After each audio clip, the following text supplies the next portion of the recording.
800 ವರ್ಷಗಳ ಇತಿಹಾಸ ಇರುವ ಶ್ರೀ ಹಿರಿಯಡ್ಕ ವೀರಭದ್ರ ದೇವಸ್ಥಾನ ಸಿರಿದೈವಗಳಿಗೆ ಸಮರ್ಪಿತವಾದ ದೇವಾಲಯವಾಗಿದೆ.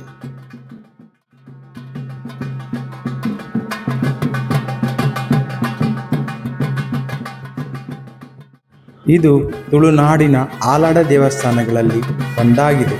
ಇಲ್ಲಿ ಪ್ರತಿ ವರ್ಷ ಏಪ್ರಿಲ್ ಅಥವಾ ಮೇ ತಿಂಗಳಲ್ಲಿ ವಾರ್ಷಿಕ ಜಾತ್ರೆ, ಸಿರಿಜಾತ್ರೆ ತುಂಬ ವಿಜೃಂಭಣೆಯಿಂದ ನಡೆದುಕೊಂಡು ಬರುತ್ತಿದೆ.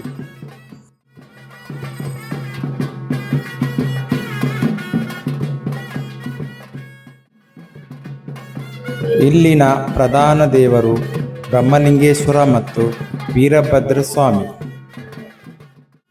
ಘಟ್ಟದ ಜನರು ವೀರಭದ್ರನ ಹೆಸರಿನಲ್ಲಿ ಮುಡಿಪು ಕಟ್ಟುವ ಕ್ರಮ ಇಂದಿಗೂ ನಡೆದುಕೊಂಡು ಬಂದಿದೆ. ವೀರಭದ್ರನಿಗೆ ಇಂದಿಗೂ ಸಹ ನೈವೇದ್ಯ ರೂಪದಲ್ಲಿ ಬಡಿಸುವುದು ಪುಡಿ ಅವಲಕ್ಕಿ ಮಾತ್ರ. ಇಲ್ಲಿರುವ ಧ್ವಜಸ್ತಂಭ ಅತ್ಯಂತ ಎತ್ತರದ ಧ್ವಜಸ್ತಂಭ ಎಂದು ಪ್ರಖ್ಯಾತಿ ಗಳಿಸಿದೆ.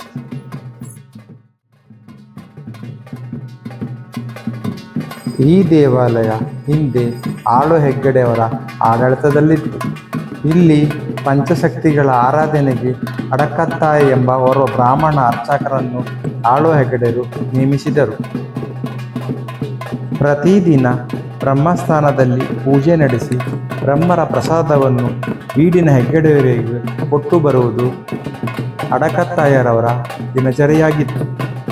ಒಂದು ದಿನ ಯಾವುದೋ ಕಾರಣಕ್ಕೆ ಅಡಕತ್ತಾಯರು ಪೂಜೆ ಮುಗಿಸಿ ಪ್ರಸಾದ ಕೊಂಡು ಹೋಗೋದು ಲೇಟಾದ ಕಾರಣ ಕೋಪಗೊಂಡ ಆಳು ಹೆಗ್ಗಡೆಯರು ಅಡಕತ್ತಾಯರನ್ನು ತೀವ್ರವಾಗಿ ಅವಮಾನಿಸಿದರು.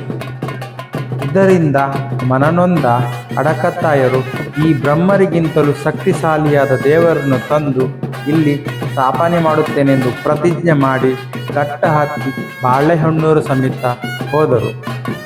ಅಲ್ಲಿ ಘೋರವಾದ ತಪಸ್ಸನ್ನು ಮಾಡಿ ವೀರಭದ್ರನನ್ನು ಮೆಚ್ಚಿಸಿದರು.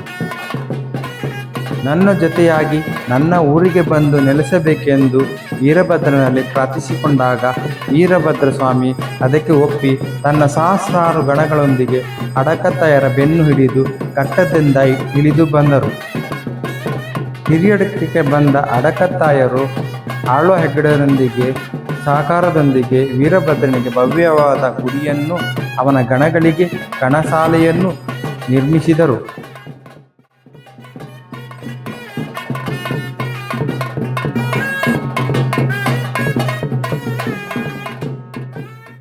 ಹಿರಿಯಡ್ಕ ಕ್ಷೇತ್ರದಲ್ಲಿ ಕಾಲಿಟ್ಟಲ್ಲೆಲ್ಲ ಶಕ್ತಿ ಸಾನ್ನಿಧ್ಯಗಳಿವೆ. 8 ಶತಮಾನಗಳ ಮೊದಲು ಇಲ್ಲಿ ಕೇವಲ ಬ್ರಹ್ಮಸ್ಥಾನವಿತ್ತು. ಆ ಪುರಾತನ ಬ್ರಹ್ಮಸ್ಥಾನಕ್ಕೆ ಇಂದೂ ಸಹ ಕಾಣಸಿಗುತ್ತದೆ. ಅದನ್ನು ಆದಿಬ್ರಹ್ಮರು ಎಂದು ಕರೆಯುತ್ತಾರೆ.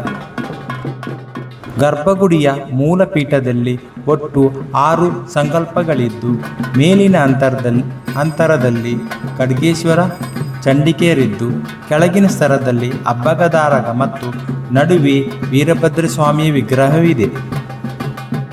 ಇದರ ಜೊತೆಗೆ ಶ್ರೀಚಕ್ರ, ಸ್ಫಟಿಕಲಿಂಗ, ಅನ್ನಪೂರ್ಣೇಶ್ವರಿ ಸಂಕಲ್ಪಿತ 2 ಬೆಳ್ಳಿಯ ಸುತ್ತುಗಗಳು, ಮಧ್ವ ಅರ್ಚಕರ ಅನುಷ್ಠಾನಕ್ಕಾಗಿ ಇರಿಸಲಾದ ಲಕ್ಷ್ಮೀ ನರಸಿಂಹ ಮತ್ತು ವಾಸುದೇವ ಸಾಲಿಗ್ರಾಮಗಳು ಪೀಠದ ಕೆಳಗೆ ಪೂಜಿಸಲ್ಪಡುತ್ತದೆ.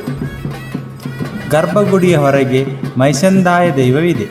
ಗರ್ಭಗುಡಿಯ ಹೊರಸುತ್ತಿನಲ್ಲಿ ನಾಗದೇವರ ಕಟ್ಟೆ ಮತ್ತು ಪಾರಿಜಾತ ಮರವಿದೆ. ಇದರ ಪಕ್ಕದಲ್ಲಿ ಬ್ರಹ್ಮಲಿಂಗೇಶ್ವರ ದೇವರ ಗುಡಿ ಇದೆ. ಇದರಲ್ಲಿ ಬ್ರಹ್ಮಲಿಂಗೇಶ್ವರ ದೇವರ 2 ಮೂರ್ತಿಗಳಿವೆ. ಒಂದು ಪ್ರತಿಷ್ಠಾಪಿತ ಮೂಲಬಿಂಬ, ಇನ್ನೊಂದು ಉತ್ಸವ ಬಲಿಮೂರ್ತಿ. ಈ ದೇವಾಲಯವನ್ನು ವೀರಭದ್ರ ಸ್ವಾಮಿ ದೇವಾಲಯ ಎಂದು ಜನರು ಕರೆದರೂ ಇಲ್ಲಿ ಉತ್ಸವ ಬಲಿ, ರಥೋತ್ಸವ ಇತ್ಯಾದಿಗಳು ನಡೆಯುವುದು ಮಾತ್ರ ಬ್ರಹ್ಮಲಿಂಗೇಶ್ವರ ಸ್ವಾಮಿಗೆ.